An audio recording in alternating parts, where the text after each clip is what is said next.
Bonjour à tous, j'espère que vous avez passé un bon week-end. Nouveau CQFR sur la chaîne Basket Session Reverse.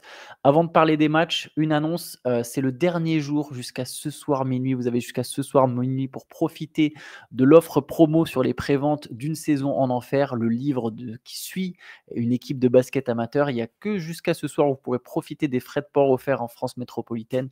Je vous invite vraiment à aller checker ça. C'est sur Basket Session. C'est le seul endroit où il est disponible. Il n'y a pas de Fnac, d'Amazon. Non, on n'est pas comme ça. On est en indé, les gars. Vous voyez, c'est l'underground. Donc, n'hésitez pas à checker. Moi, je dis avant Noël comme cadeau, Ouais, ça me semble être une bonne idée, hein. On est quand même à un mois de Noël. Si vous voulez vous y prendre en avance, ça me paraît tout indiqué pour les fans de basket quand même. ouais, si on me demande à moi, c'est une très bonne idée. Allez-y, achetez-le en masse. Non, mais très, très sérieusement, c'est un livre qui peut plaire aux amateurs de basket, comme tu l'as dit. Donc, voilà. Checkez basketsession.com, seul endroit où il est disponible. Et les préventes, c'est jusqu'à ce soir minuit. Donc, voilà, jusqu'à ce soir minuit, les frais de port sont offerts.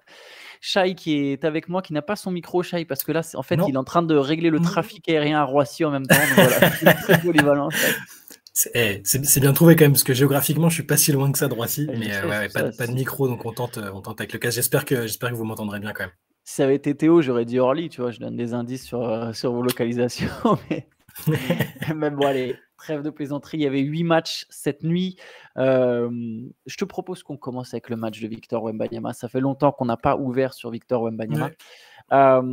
Victor qui a lâché une ligne de stats historique. Alors, comme d'hab, c'est les historiques parce que si tu règles à une passe à 1 minute près, etc., tu es tout de suite dans une autre catégorie. Mais il a quand même effectivement bien noirci la feuille de stats. 22 points, 11 rebonds, 2 passes, 6 interceptions, 4 contre. Le tout en 25 minutes. Donc, il a noirci la feuille en très peu de temps. Le résultat, évidemment, les Spurs ont perdu. Les Spurs jouaient contre les Nuggets. Donc, c'est un premier test pour Wembanyama contre Nikola Jokic. Victoire de Denver 132-120 avec 39 points, 11 rebonds, 9 passes de Jokic. Les Nuggets qui avaient besoin de gagner. Ils restaient sur une défaite ce week-end.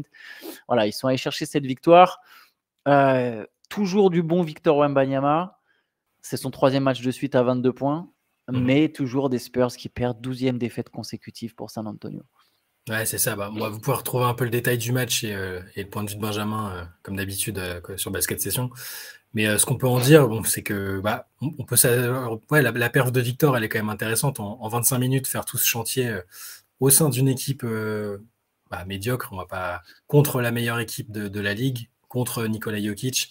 C'est quand même bien. Pour préciser cette performance-là, donc même si, comme tu as raison de le préciser, hein, en ajustant à une passe, un rebond, ça change la donne, mais les seuls autres joueurs qui avaient fait cette ligne de stats-là, c'était donc James Harden, Karl Malone, Hakeem Olajuwon et Robert Parrish.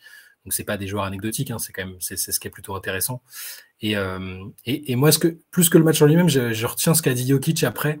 Donc, les journalistes présents lui ont demandé ce qu'il avait pensé de Wembanyama, comme tous les adversaires des Spurs y ont droit à chaque fois qu'ils les affrontent. Et Jokic a dit que, en gros, il allait changer le jeu, qu'il fallait juste s'asseoir et profiter du spectacle, au même titre qu'il avait été très positif avec d'autres jeunes joueurs qu'il avait affrontés par le passé, ou même des rivaux. Hein. Je me souviens de ce qu'il avait dit sur Embiid avant qu'il y ait même leur rivalité pour le MVP, ce qu'il a dit sur Şengün il n'y a pas plus tard que l'année dernière, et on voit la progression qu'il est en train d'avoir. Donc Wembanyama validé par le meilleur joueur de la ligue, c'est quand même c'est plutôt positif, en dehors même de sa performance qui est bien, et les performances récentes sont plutôt intéressantes individuellement, encore une fois, parce que collectivement c'est toujours aussi compliqué. Oui, Michael Malone a d'ailleurs aussi salué la prestation de Wembanyama. Il a dit ça va être un joueur impressionnant. J'ai l'impression qu'il y a un peu moins de hype autour de Wembanyama, notamment dû au résultat et parce que Holmgren performe bien et qu'il y a cette volonté de comparer les deux. Je trouve que Wembanyama monte en puissance quand même, il gagne en régularité. Alors, il a une sélection de tirs un peu particulière et très clairement, c'est lié à ce 5 toujours très spécial des Spurs. Sohan s'est blessé hier soir. Ouais. Je pense qu'il est temps de poliment mettre fin ou réduire, pas mettre fin, réduire l'expérience Sohan meneur. Faut pas que ça semble comme une punition. De toute façon, j'ai l'impression que lui, il sera soulagé le moment où ça va s'arrêter. Clairement, il est en difficulté. Il le fait de plus en plus comprendre publiquement. C'est bon pour ce développement, mais par contre, c'est bon dans son développement jusqu'au moment où mentalement, ça commence à peser sur lui. Et je pense que là, ça commence à peser sur Sohan. Ça commence à peser sur les Spurs. C'est bien de mettre des joueurs des Spurs dans différentes dispositions, mais quand tu perds 12 matchs de suite, il faut que tu puisses aussi inverser la tendance. Il faut que tu puisses aussi gagner. Il y a aussi tous les bienfaits moraux, entre guillemets, et mentaux de la victoire. Et je pense que les Spurs ne font pas tout pour gagner. Et je pense que là, il est temps d'y mettre fin. Et je vais te donner quelques stats. Trey Jones, qui a fini avec plus 14 d'ailleurs encore de différentiel la nuit dernière avec 10 points, 6 passes, même s'il joue aussi un peu dans le garbage time. Trey Jones et Victor Wembanyama ensemble, en 193 minutes, c'est 110 points marqués sur 100 possessions pour les Spurs et 102 encaissés. Plus 8. Plus 8 sur 100 possessions, c'est beaucoup comme pour une équipe comme San Antonio. Et c'est quand même sur 193 minutes. Donc ça devient un échantillon assez conséquent pour que tu te dises non, Victor Wembanyama et Trey Jones, ça marche mieux pour San Antonio. Et on sait que ça marche mieux pour Wembanyama. Bien sûr, non, mais son Trey Jones, c'est un bon meneur, même si c'est pas ton meneur titulaire et s'ils font venir un joueur un vétéran prochainement pour l'amène, ça reste un joueur. Alors c'est pas exactement le même joueur que son frère, mais ça reste un mec qui perd peu de ballons, qui est plutôt assez juste avec la balle et qui est tout simplement propre et efficace. Et c'est sûr qu'on a envie de voir Wembanyama avec des joueurs un peu plus polis, entre guillemets, déjà un peu plus prêts pour la performance. Donc, de toute façon, là, par la force des choses, on ne sait pas exactement quelle est la nature de la blessure de Sohan ou son indisponibilité, mais ça va forcer Pop à faire jouer Trey Jones et on va voir justement si c'est bien mieux, s'il y a plus de victoires. Ce que je pense, il faudra voir leur calendrier, mais ça devrait se traduire par quelque chose d'un peu plus sympa à regarder, je pense. J'en ai une autre de stats. Je pense que Sohan, tu peux continuer à le responsabiliser en tant que playmaker, mais sur certaines séquences, pas forcément dès le début du match. Tu peux, à un moment, quand Sohan va revenir de blessure, tu peux sortir Trey Jones, les faire jouer en décalé, donner à Sohan des responsabilités. Par exemple, des fois, le faire jouer meneur avec le second 5 quand les autres titulaires se reposent, avec genre Vassell, Sohan et 3 remplaçants. Juste deuxième autre stat que je trouve intéressante. Quand Victor Wembanyama a été drafté par les Spurs, on s'est dit c'est parfait, il y a tout ce qu'il faut. Il y a Trey Jones, un meneur organisateur qui perd peu de ballons. Il y a Devin Vassell et Keldon Johnson qui sont 2 scoreurs. Il y a Jeremy Sohan qui sera l'ailier fort atypique défenseur capable de créer du playmaking. Et il y aura Victor Wembanyama en pivot. On l'a vu, ils l'ont peu fait jouer pivot. Ils veulent absolument le mettre avec Zach Collins. Ils veulent le protéger. Ok, pourquoi pas. Mais en attendant, c'est quand Victor Wembanyama joue pivot que les Spurs jouent mieux parce qu'il y a plus d'espace, parce que ça attaque mieux. C'est aussi simple que ça. Et mine de rien, ça défend même pas moins bien. Donc ce 5 que je viens de citer, qui nous semblait très complémentaire, il n'a joué que 16 minutes ensemble, ce qui est très très peu au bout de quand même de... On est à combien? Presque 20 matchs.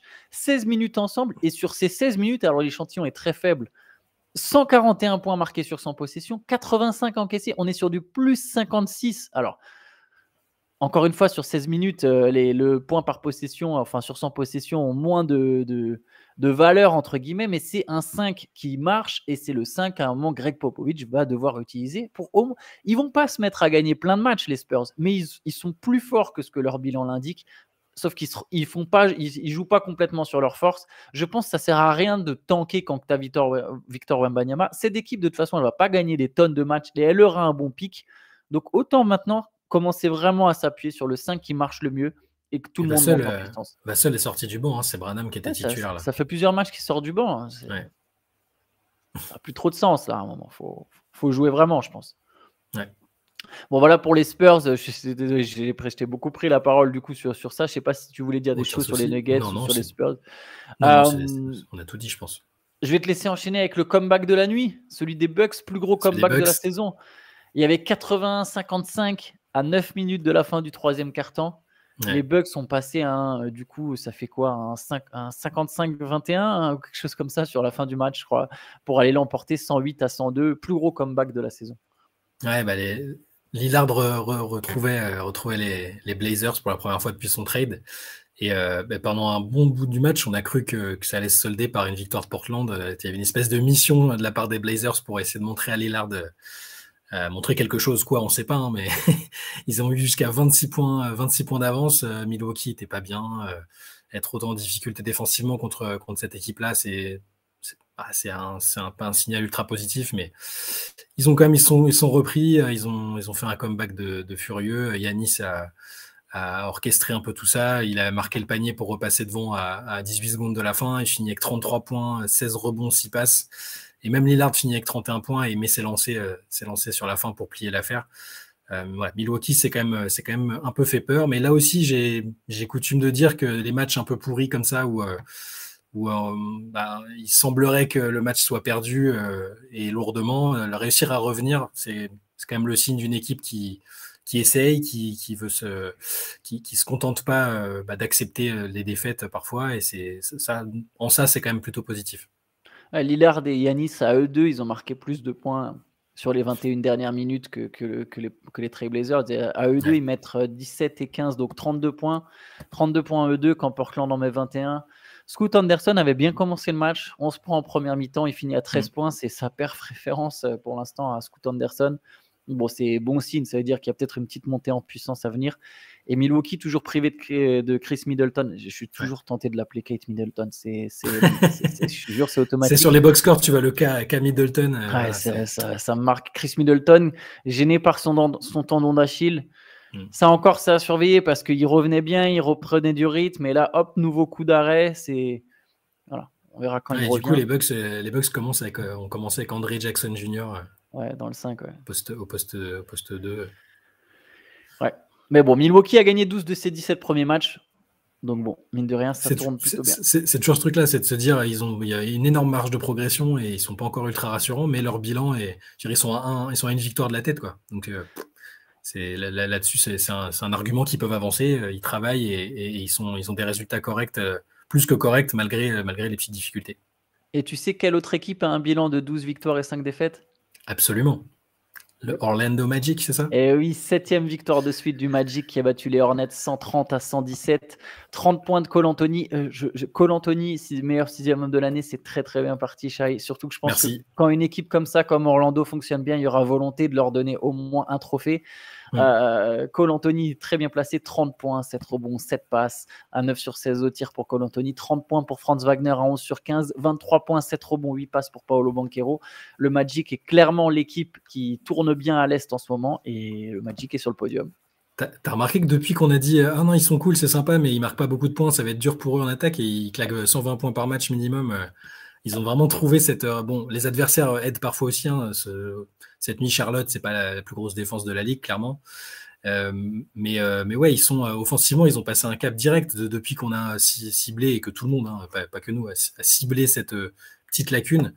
Ils ont un peu changé là-dessus. Ils sont beaucoup plus à l'aise. Banchero monte en puissance. Wagner est d'une propreté. Enfin, 11 sur 15, quoi. Le gars shoot à 11 sur 15, tout en prenant des rebonds, en étant très actif. Et c'est toujours sans Markel Fultz et sans Wendell Carter quand même. Ça, c'est ce qu'il faut dire. Ça va être intéressant de voir quand les deux vont revenir, de quelle manière ils vont les réintégrer. Est-ce qu'ils vont garder ce 5-là qui marche très bien avec Bitadze en pivot, Anthony Black en deuxième arrière. Et je suis content pour le Cole Anthony parce que sur le coup, je m'étais dit que j'avais fait un choix de un peu, enfin pas chauvin, mais tu vois ce que je veux dire, en me disant bon, je vais prendre le Magic en espérant que ça ait une influence. Et puis là, il fait un sacré chantier et lui, il devait vraiment prouver cette saison qu'il faisait partie du projet, que c'était pas juste un joueur qu'on pouvait trader comme ça parce que c'était un bon joueur en sortie de banc, mais parce qu'il peut vraiment apporter sur le court, moyen, long terme. Et là, 30 points, 7 passes, 7 rebonds, il est très agressif, donc il est allé beaucoup sur la ligne. C'est important et ça fait plaisir. Orlando tourne très bien, pourvu que ça dure. Ouais, très belle équipe, le Magic. Juste sur ce match, il faut souligner que la Melo Ball s'est blessé. Oui, c'est vrai. Comme trop souvent, dès que ça va bien, il est mal retombé. On ne sait pas exactement ce qu'il en est. Il est sorti accompagné par des membres du staff. Mais je trouve qu'il se blesse quand même souvent, le garçon. Ouais, c'est vrai. Souvent des petits problèmes. Pas mal de problèmes de cheville, etc. à chaque fois. En tout cas, le Magic, c'est une équipe très intéressante à suivre et je peux vous annoncer déjà qu'on en reparlera plus en profondeur avec un invité surprise d'ailleurs cet après-midi. Donc, n'hésitez pas, si Orlando vous intéresse ou pas d'ailleurs, quand même, à aller écouter le podcast de cet après-midi, ça pourra vous plaire. On continue peut-être avec les matchs en boulettes. Il y a eu un panier pour la gagne de Devin Booker. Devin Booker qui a 7 victoires de suite pour Orlando, mais 7 victoires de suite aussi pour Phoenix. Phoenix qui s'est imposé contre New York 116-113 sur un dernier panier à 3 points à 1 seconde du buzzer de Devin Booker. Phoenix qui jouait toujours sans Bradley Beal, mais aussi sans Kevin Durant. Et voilà, 28 points, 11 passes pour Booker, 25 points pour Eric Gordon et clairement Phoenix qui monte en puissance et qui est 3e à l'ouest. Grayson Allen aussi absent, qui jouait beaucoup ces derniers temps. Et les grands joueurs doivent tous avoir à leur actif un petit highlight au Madison Square Garden dans leur carrière. Donc, Devin Booker s'est offert le sien cette nuit. Ouais, il voulait absolument prendre le tir. Hein. Il a dit Ouais. celui-là, c'est pour moi. Il a dit à ses coéquipiers, il a dit même si je vous lâche la balle, je vais venir la redemander. Il tenait à le mettre. Il n'a pas été très adroit dans le match. Hein. Il finit à 10 sur 25. Mais clairement, le shoot qu'il fallait mettre, il l'a mis. Et je suis étonné parce que. Enfin, je suis étonné. Non, je ne suis pas étonné, mais Phoenix monte quand même en puissance sans. Ça joue mieux. Mais tu as l'impression qu'on n'a pas encore vu cette équipe, mais elle est déjà en train de gagner quand même. Et ça, c'est intéressant pour eux. Ils ont aussi cette marge de progression-là. Alors, leurs matchs ont été moins inquiétants. Il n'y avait pas des énormes trous d'air défensifs comme on a vu chez Milwaukee, mais ça jouait, enfin, on l'a dit souvent, ça jouait pas très très bien le début de saison. Et là, ils montent en puissance. Qui est pas Durant, qui est pas Bill, ils arrivent à gagner des matchs de temps en temps. Et quand l'un ou l'autre, et quand les trois même ensemble vont jouer, Booker, Bill, Durant, la force de frappe sera ultra violente. Et ça va dépendre de ça, de toute façon, on l'a dit, hein, ça va dépendre de s'ils arrivent au bon moment avec les trois à pleine puissance et les autres qui ont eu le temps d'être responsabilisés et de ne pas découvrir l'équipe comme ça, forcément, on ne peut pas les mettre de côté. C'est une équipe trop compétitive sur le papier. J'ai l'impression que Phoenix, c'est la métaphore NBA de l'expression, tu sais, aller au talent. Je ne sais pas si tu es déjà allé à des examens au talent, mais moi, littéralement, c'est toute ma scolarité. C'était juste de me dire, bon, allez, j'y vais au talent. Alors, ça monte des limites. Hein. C'est pour ça que je pense que les Suns montreront un moment des limites. Mais Phoenix, j'ai l'impression, toute la saison, les playoffs, tout ça, ça va être, mais écoute, c'est quoi? De toute façon, sur le papier, les plus talentueux, c'est nous.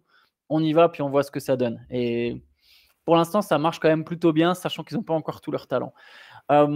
Autre équipe qui a gagné avec beaucoup d'absence, c'est Boston. C'est la meilleure équipe de la ligue. Ouais. 13e victoire en 17 matchs pour les Celtics. Boston qui a battu Atlanta 113 à 103. Il n'y avait pas Kristaps Porzingis, il n'y avait pas Jrue Holiday. Les deux sont blessés. Mais au final, victoire quand même. 34 points de Jason Tatum, 21 points de Jaylen Brown, 15 points, 11 passes de Derrick White, 15 rebonds pour Hayward et donc une nouvelle victoire pour les Celtics. Mais c'est toujours pareil, Boston, quelle que soit la formule et la version qu'ils présentent sur le parquet, ils ont l'impression qu'ils peuvent gagner à chaque fois. Là, ils commencent le match avec Dalano Banton dans le 5, Sam Hauser. Enfin, c'est des bons role-players, sinon ils ne seraient pas là. Mais tu te dis, contre une équipe comme Atlanta, qui a une vraie aussi force de frappe, avec Trae Young et tout, tu te dis que ça peut être compliqué. C'est là-bas en plus. Bah, ils arrivent à gagner ces matchs-là. Tatum, Brown, ils sont solides. Les autres apportent ce qu'ils doivent apporter. Et ouais, rien de plus à dire sur Boston qui est vraiment c'est une équipe, c'est un métronome quoi. Ils sont tellement efficaces et tellement justes. Contrairement aux autres équipes dont on a l'impression qu'il y a toujours la marge de progression, on a déjà l'impression que Boston est prêt. S'il y avait les playoffs aujourd'hui, je pense qu'on les désignerait comme favoris pour sortir à l'Est quoi. Enfin, ça tombe sous le sens parce qu'ils sont en tête, mais c'est l'équipe qui semble la plus prête et qui a les armes les plus convaincantes, je trouve.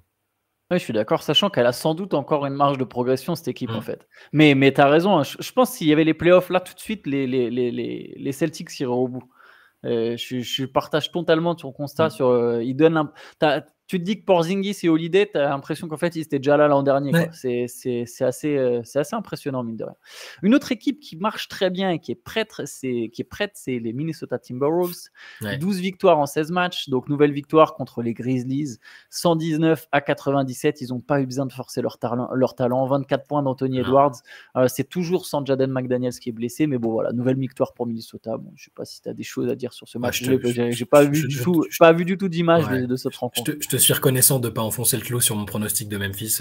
Tu pourrais le faire à chaque match, mais c'est sympa. Juste un petit. J'ai bien aimé, ça n'a servi à rien du tout, hein, mais j'ai bien aimé le speech de Marcus Smart en plein match où il a pourri ses coéquipiers en leur disant que c'était honteux de jouer comme ça. De jouer comme ça et qu'ils avaient normalement le talent pour faire un peu des performances un peu moins désastreuses, un avis que je partage malgré toutes les galères qu'ils ont connues en termes de blessures et tout ça. Je pense quand même qu'ils ont normalement ils peuvent et doivent faire mieux. Ils vont faire mieux à un moment de la saison, mais ce sera peut-être effectivement trop tard pour que mon pronostic un peu trop audacieux se réalise. Memphis qui est pour l'instant avant-dernier à l'Ouest. Alors oui, il y a des blessés, mais il y a des joueurs qui ont du mal à fonctionner quand même. Autre équipe qui marche pas très fort, c'est Chicago, 4e défaite de suite des Bulls, battus par les Nets 118-109. Les Nets ont marqué 25 paniers à 3 points, c'est la meilleure perf de la saison à 3 points pour une équipe. Les Bulls, j'ai l'impression, se font ouvrir quelle que soit l'équipe qui débarque. Ils ont quand même 4 joueurs qui mettent 20 points ou plus sur ce match. Il y a 20 points de Patrick Williams. Williams qui marche bien sur un match, tu dis normalement ça doit gagner, mais non, malgré les 27 points de DeRozan, 23 points de Kobe White, 20 points de Zach LaVine, voilà, défaite parce que derrière il n'y a pas d'apport et il n'y a pas de défense, et donc c'est la 13e défaite en 18 matchs pour les Bulls. Ils sont à côté de la plaque. Au bout d'un moment, ils vont peut-être changer quelque chose quand même, non? Enfin, je vois les fans des Bulls sur les réseaux, ils sont déprimés parce qu'ils voient pas Billy Donovan. Ouais, et encore une fois, ça vient pas que de lui, hein. Je veux dire, la manière dont l'équipe a été montée, tout ça, mais tu as quand même l'impression qu'il faut que ce soit via un trade ou un changement de coach. C'est souvent le coach le fusible et c'est parfois très injuste, mais parfois il faut un choc psychologique, quelqu'un qui a une autre approche, même sans que ça se traduise par beaucoup plus de victoires. Mais ouais, là, c'est d'une morosité, c'est terrible, quoi. Alors qu'il y a des joueurs sur le terrain qui sont. Enfin, quand tu vois DeRozan, il tire la tronche. Enfin, ils sont tous LaVine. Il y a des soucis en interne avec le staff. Ça se voit sur les interactions qu'ils ont. Va falloir changer quelque chose quand même. On n'est qu'en novembre, hein, c'est fou, mais on n'est qu'en novembre et c'est déjà la déprime pour Chicago. Le pire, c'est que les Bulls ont entre guillemets un bon effectif en fait. Il y a des bons vétérans, Javon Carter, Alex Caruso, Torrey Craig. Ouais. C'est des mecs normalement qui peuvent t'aider à gagner. T'as des joueurs, t'as des stars suffisamment fortes pour au moins te hisser dans le top 10 de la conférence Est. Je pense qu'il faut d'abord changer le coach, voir si ça crée un électrochoc. Et si un mois après le renvoi de Donovan ou un mois et demi après, tu n'es toujours pas en position d'être en play-off ou de jouer le play-in, reconstruis tout. Il faut créer de l'excitation en ayant au moins un bon pick à la draft parce que c'est cata. Mais là, pour l'instant, je pense qu'il y a tellement entre guillemets de joueurs qui peuvent t'aider à gagner que tu dois au moins essayer de changer le coach, de voir ce que ça donne. Mais bref, je suis comme toi. Parce que là, Donovan, je pense qu'il est encore capable d'avoir une équipe jeune à développer. Tu vois, c'est un peu le profil. C'est un coach de fac à la base quand même. Et là, c'est plus. Ça va plus. C'est clairement. Ça fait trop longtemps. Là, il y a une fin de cycle. Il faut acter la fin de cycle. Et je suis d'accord avec toi. Hein, essayer de reconstruire quelque chose après. Je pense que les trades sont inévitables aussi. Hein, ça fonctionne pas. Sinon, ça aurait marché avant. Mais ouais, c'est triste. On n'aime pas, quelles que soient les franchises, on n'aime pas quand ça fonctionne pas, on n'aime pas quand ça semble bloqué. Mais alors pour les Bulls, c'est quand même une franchise mythique, c'est dur à voir, quoi. Ouais. Allez, dernier match de la soirée, c'était la victoire des Cavaliers contre les Raptors, 105-102, 24 points et 8 passes de Darius Garland, 18 points pour Jarrett Allen. 20 points de Max Strus, tous dans le troisième quart-temps. Ça, c'était d'ailleurs décisif. Hein, c'est le moment où Cleveland est repassé devant. Toronto était en tête à la mi-temps. Cleveland a fait la différence sur ce troisième carton où Max Strus a fait un carton. Il finit à 20 points, 11 rebonds, 5 passes. C'est clairement une bonne pioche. J'aurais pas pensé qu'il aurait un tel impact aux Cavaliers, honnêtement. Ouais, moi non plus. Très beau début de saison de Max Strus.